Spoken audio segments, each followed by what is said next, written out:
ዛሬ በጣም ከፍቶኛል፣ የእውነት በጣም ከፍቶኛል። ምክንያቱም ብዙ ጓደኞቼን እያጣው ነው ያለው።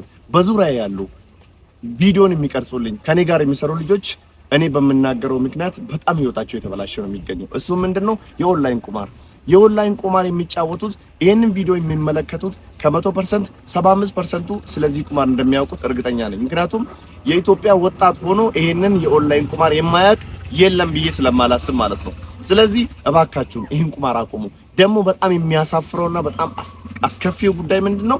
ታዋቂ ቲክቶከሮች እንዴት ብላችሁ ነው ቤትን ግን ገብታችሁ ተጫወቱና ተሸለሙ ብላችሁ የምታስተዋውቁት? ይሄ እኮ ትልቅ ነውር ነው። ሰውን ማስተማር ሲገባችሁ ተጫወቱ ብላችሁ ማስታወቂያ መስራቱ ራሱ ትልቅ ኪሳራ ነው ራሱ። ሜቢ እናንተ ከዚህ ገንዘብ ክፍያ ልታገኙ ትችላላችሁ። ነገር ግን የእናንተን ማስታወቂያ አይቶ ብዙዎቹ ህይወታቸው ተበላሽተዋል፣ ብዙዎቹ ቤታቸው ሽጠዋል፣ ብዙ ወጣት ደግሞ ህይወቱን አጥፍተዋል።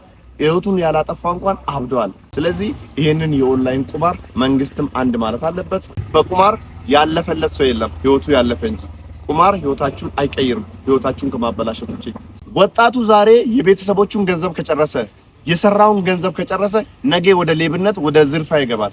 ያኔ ደግሞ ይሄ ተመልሶ ለመንግስትም ለሀገርም ሸክም ነው የሚሆነው። ስለዚህ በመጠኑ ቢሆን ሁሉም ነገር አስፈላጊ ነውና መንግስት ሆይ ቢቻል እቺ ነገር መፍትሄ ብታበጅለት ብዬ አስባለሁ። እና በመጨረሻው ይሄንን ቁማር ኦንላይን ቁማር በመጫወት ህይወቱ የተበላሸና በዚህ ቁማር ሱስ እየተበላሸ ያለ ጓደኛን እዚህ ቪዲዮ ስር ሜንሽን አድርገው ሜቢ ኢን ቪዲዮ ሰምቶ ከተስተካከለ